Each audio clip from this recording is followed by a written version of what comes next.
Selamat siang para netizen dimanapun kita berada. Salam inspirasi bagi kita semua. Ini menarik ya apa yang disampaikan Dr. Tifa. Nampaknya begitu kan ya. Nampaknya ini si Farhad Abbas nampaknya salah sasaran, salah lawan begitu kan ya. Karena kita lihat saja bahwa Dr. Tifa memberikan tamparan keras ya kepada Farhad Abbas soal tuduhan-tuduhan yang kemudian menyebutkan inisial dan sebagainya begitu. Saya kira langkah Dr. Tifa ini menanggapi dengan santai aja begitu, tapi begitu menyakitkan. Kenapa Bang kok bisa mengatakan seperti itu? Ya, Dr. Tifa mengatakan ya bagaimana untuk mengurus orang lain sedangkan dirinya tidak mampu untuk mengurusnya. ini ngeri sedap. Pada akhirnya si Farhad Abbas begitu kan ya tidak ngedabrus lagi begitu soal bagaimana tuduhan-tuduhan itu begitu. Nah, isu murahan yang berisi soal fitnahan yang disampaikan oleh orang-orang ya yang hanya menyebutkan inisial begitu kan dan bahkan mengurus dirinya saja tidak mampu ya apalagi ngurus orang lain. Nah, ini salah satu bukti begitu kan ya bahwa selama ini Dr. Tifa memberikan tamparan keras ya walaupun tidak memberikan secara klarifikasi, tapi begitu kata Dr. Tifa masih banyak yang diurusi. Bagaimana soal konflik dengan yang di Timur Tengah dan sebagainya begitu. Apa yang disampaikan Dr. Tifa ini benar-benar memberikan kritikan keras ya kepada Farhad Abbas. Coba kita dengarkan ya, apa yang kemudian disampaikan oleh Dr. Tifa seperti ini. Berinisial AA dan FA ya, itu yang mondar-mandir di ruangan tersebut. Nah, singkat cerita kemudian kami sapa, kalian ngapain kok mondar-mandir seperti itu? Langsung kemudian mereka sampaikan kepada saya, ayolah dok, Dr. Tifa nih yang belum ke Solo untuk RJ, ayolah dok gitu ya, kurang lebih seperti itu. Ayolah dok mau RJ dong gitu. Menyatakan bahwa Dr. Tifa sedang atau berupaya untuk melakukan restoratif justice ke Solo gitu ya, dan isu ini betul-betul tentu saja sangat merugikan saya. Oleh karena itu saya mengundang para jurnalis, media, para YouTuber, podcaster semuanya untuk membantu kami ya dalam menyebarluaskan informasi yang benar tentang segala hal ihwal yang terjadi pada beberapa hari terakhir ini. Dan ada dua hal juga yang sangat penting terkait dengan perkembangan dari mantan rekan seperjuangan saya ya, yang sekarang membuat akronim kami tidak lagi RRT tapi tinggal RT. Nah, itulah salah satu yang kemudian diungkapkan ya oleh Dr. Tifa begitu. Rasa-rasanya begitu kan semakin hari semakin menunjukkan bahwa berbagai fitnahan, berbagai tuduhan yang dilakukan oleh termol-termol ini nampaknya banyak gagal begitu. Salah satunya begitu kan ya, isu-isu soal perselingkuhan ya, tuduhan-tuduhan perselingkuhan ya antara RH dengan T begitu kan ya, sudah tahu siapa mereka. Tapi ya sekarang ini gagal ya, dicoba untuk seolah-olah publik percaya, malah justru tidak percaya. Justru masyarakat tidak percaya dengan isu seperti ini. Dan sekarang isu dimunculkan lagi bagaimana dugaan ijazah palsu ini kemudian ya memunculkan nama Bohir. Wah, ini nampaknya gagal lagi begitu kan. Ya terus gagal lagi. Jalan satu-satunya nanti mungkin ramai-ramai datang ke Kapolda untuk menanyakan bagaimana Roy Suryo yang sudah menjadi tersangka untuk ditahan. Ini nampaknya sudah mulai diancang-ancang begitu kan. Inilah salah satu yang kemudian ya kelemahan-kelemahan mereka, tidak bisa memberikan satu narasi, kalah debat sana sini begitu kan ya. Pada ujung-ujungnya begitu ya, salah satunya adalah menggunakan isu-isu fitnahan seperti ini. Dan saya kira ya Dr. Tifa dengan Roy Suryo ya tidak tinggal diam. Dia dengan Refli Harun ya sekarang ini tidak tinggal diam begitu kan. Dia punya cara masing-masing di situ begitu. Ya, walaupun Farhad Abbas mengatakan, "Wih, nanti akan saya bongkar." Bongkar gimana begitu? Silakan dibongkar begitu kan. Coba kita dengarkan ini. Ijazah Jokowi, Dr. Tifa itu menolak untuk minta maaf dan bagi kita itu Dr. Tifa itu nggak penting gitu ya. Justru saya dapat informasi 5 hari dia di Solo tidak diterima oleh Pak Jokowi gitu. Oh. 5 hari. Jadi Dokter Tifa, kamu jangan terlalu banyak bicara ya. Kita hanya menerima RJ daripada Pak Rismon. Nah, itu kan apa yang kemudian disampaikan oleh Farhad Abbas. Padahal ya klarifikasi dari Dokter Tifa tidak ada dan tidak mungkin rasanya datang ke Solo untuk meminta maaf kepada Jokowi. Nah, saya kira ini membolak-balik fakta. Justru si Dokter Tifa ini ya menolak ya apa yang kemudian menjadi obrolan RJ ini begitu kan. Karena RJ ini diobral sana sini begitu. Ayolah Dokter Tifa, ayolah dok. Nah, pada hakikatnya si Farhad Abbas ini gagal total begitu kan ya, mencari muka di depan seorang Jokowi.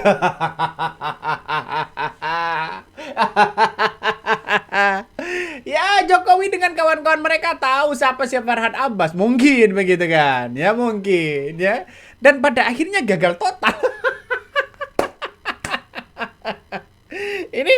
Ini agak gimana begitu kan? Isu apa lagi yang mau diarahkan selain isu soal tuduhan fitnah ya, persekongkolan seperti ini begitu kan ya, perselingkuhan dan sebagainya, begitu gagal total yang dituduhkan kepada Refhalun dan Dokter Tifa, dan sekarang gagal total ya. Dan sekarang membangun lagi bahwa dibolak-balik begitu kan, bahwa Dokter Tifa ditolak begitu kan oleh Jokowi ya, hanya menerima restoratif justice dari Rismon dan sebagainya. Tapi begitu kan, tapi klarifikasi dari Dokter Tifa tidak ada datang ke Solo, tidak ada pemberitahuan. Justru fitnahan-fitnahan itu dengan nomor WA yang dibuat-buat seolah-olah Dokter Tifa ingin datang ke Solo meminta maaf dan ingin ngemis-ngemis restoratif justice. Tidak begitu. Justru ini dibolak-balik. Aduh, ngeri. Coba kita dengarkan apa yang kemudian disampaikan oleh Dokter Tifa, biar imbang ya informasinya, biar imbang begitu, tidak ada fitnahan sama sekali. Coba kita dengarkan seperti ini. Gitu ya, Troy ya, Tifa dan Roy ya, Troy ya, Tifa dan Roy, kalau dengan advokatnya jadi Troya ya, Tifa Roy's advocate ya, itu adalah tim penasihat hukum kami berdua ya. Kalau yang saya sendiri, tim pribadi saya adalah TPDT, tim pembela Dr. Tifa. Nah, karena ada beberapa statement dari mantan pejuang tersebut yang sekarang sepertinya juga sudah berubah arahnya menjadi calon termul, maka saya juga perlu sampaikan poin-poin ya, terutama terkait dengan validitas dari buku Jokowi's White Paper ya. Ini yang pada waktu itu kami bertiga sama-sama melakukan penelitian, dan kemudian hasil penelitian kami bukukan bersama dalam buku Jokowi's White Paper ya. Kemudian yang berikutnya lagi adalah tentang isu 50 miliar. Itu juga sangat penting untuk kita klarifikasi sehingga semua masyarakat Indonesia tidak termakan oleh berbagai macam isu-isu yang... Nah, itulah isu-isu yang kemudian rentetan isu-isu yang gagal. Soal tuduhan bohirnya 50 miliar, terus kemudian soal tuduhan perselingkuhan, ya, terus kemudian restoratif justice, ya, kabarnya Dokter Tifa ditolak datang ke Solo, ya, tidak dimaafkan oleh Jokowi. Tuduhan-tuduhan seperti ini justru diklarifikasi oleh Dokter Tifa. Ini tuduhan-tuduhan seperti ini tidak mendasar begitu, justru membolak-balik fakta yang sebenarnya. Artinya apa? Artinya bahwa Farhad Abbas dengan kawan-kawan mereka dan para termul-termul memainkan isu-isu seperti ini gagal total. Ya, saya garis bawahi gagal total. Ini kalau sudah gagal total ini gimana bos? Ya, mau isu apa lagi nih? Mau isu apa lagi begitu kan ya? Mau isu nuklir? Mau isu apa lagi begitu kan? Dan pada akhirnya satu persatu dia gagal begitu. Ya, kata Roy Suryo, agar ada agar ada isu-isu yang menghalangi soal temuan ya ijazah Jokowi ini begitu. Apa yang sebenarnya terjadi begitu? Buat framing sana sini, ya, dibikin channel lalu kemudian seolah-olah bernarasi sesungguhnya, padahal itu adalah hoax. Aduh, ngeri ya. Persoalan seperti ini justru membuat geng Solo sudah ketar-ketir begitu. Ada apa di balik ini semua? Orang kan pasti cerita seperti itu begitu kan ya. Jadi artinya apa? Artinya si Farhad Abbas gagal total lagi ya soal isu-isu murahan seperti itu. Coba dengarkan. Makanya saya jumpa dengan Bang Rismon. Tuh. Nah, itulah menurut saya pribadi biasa aja begitu kan ya. Karena tak tahu sendiri siapa sih Farhan Abbas dan sebagainya begitu. Coba kita baca ya komentar-komentar dari netizen, banyak sekali pro dan kontra begitu kan ya. Ada yang mengatakan wah ini hanya memainkan isu-isu saja mereka begitu kan ya. Fokus aja pada ijazah Jokowi saja. Termul begini cuma jilat aja. Ini salah satu komentar netizen. Ngeri bos ya, komentar-komentarnya ngeri-ngeri sedap begitu. Mengapa ya Termol sibuk membujuk ya pihak Roy Suryo untuk mendapatkan RJ? Kenapa tidak berusaha membuktikan menunjukkan ijazah asli? Ya. Ini salah satu komentar netizen ngeri-ngeri sedap ternyata begitu kan. Artinya klarifikasi dari Dr. Tifa ini sudah menjadi kaleng-kaleng yang sangat luar biasa begitu kan ya bagi mereka begitu. Artinya menjadi justru masyarakat ini percaya terhadap apa yang disampaikan Dr. Tifa. Dengan adanya Rismon keluar mendapatkan restoratif justice dan memohon-mohon kepada Jokowi, itu sudah pertanda ada nuansa-nuansa yang kemudian seolah-olah menyerah begitu kan ya. Padahal dalam beberapa buku-buku yang kemudian muncul begitu kan yang disampaikan oleh Rismon begitu bahwa seolah-olah dan disumpah di situ seolah-olah itu hasil dari penelitiannya sendiri. Kalau memang dia adalah karya sendiri ya dengan hasil forensik, kenapa dibantah begitu? Dibantah dengan dirinya sendiri. Ini ngeri bos, ini ngeri. Makanya soal dugaan-dugaan seperti ini kan seharusnya kan seperti apa yang disampaikan Arsul Sani misalnya. Dengan Jokowi ini berbeda. Arsul Sani menunjukkan ijazah, tidak sewa pengacara, tidak melaporkan penuduhan ya, kasus selesai dengan senyuman. Kalau Jokowi tidak berani menunjukkan ijazah ya, bangun narasi-narasi aneh dan membingungkan, sewa pengacara, melapor ke polisi, kasus berlanjut entah sampai kapan. Ini salah satu bukti komentar-komentar dari netizen di situ begitu kan. Nah, komentar dari Dr. Tifa juga mengatakan isu murahan dan fitnah ya disampaikan orang-orang itu. Sampai ngeri-ngeri sedap, bos. Makanya tidak heran ketika muncul sekarang ini soal buku-buku yang kemudian otak politik Jokowi, nampaknya ini merupakan kajian-kajian berbasis berbasis neotropolitika begitu kan ya. Artinya secara tidak langsung bisa saja seiringan dengan buku Jokowi Sweet Paper begitu kan. Nah, ini kan bagus sebenarnya.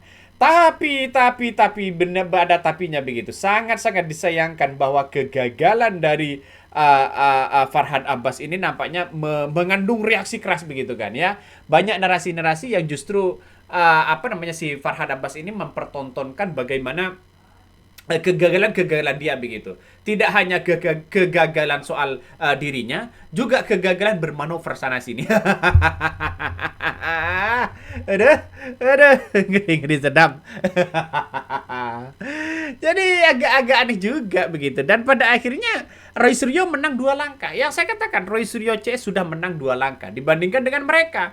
Isu-isu seperti itu tidak mendasar sama sekali dan pada akhirnya Dr. Tifa memberikan klarifikasi sejelas-jelasnya begitu kan ya. Coba kita dengarkan.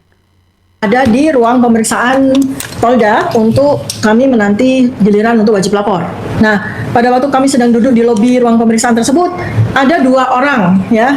Kita sebut termal atau bukan? Inisial. Pokoknya termal lah gitu ya. Ada 2 orang ya berinisial AA dan FA ya. Itu yang mondar-mandir di ruangan tersebut. Nah, singkat cerita kemudian kami sapa, kalian ngapain kok mondar-mandir seperti itu? Langsung kemudian mereka sampaikan kepada saya, ayolah dok, Dr. Tifa nih yang belum ke Solo untuk RJ, ayolah dok gitu ya, kurang lebih seperti itu. Ayolah dok mau RJ dong gitu.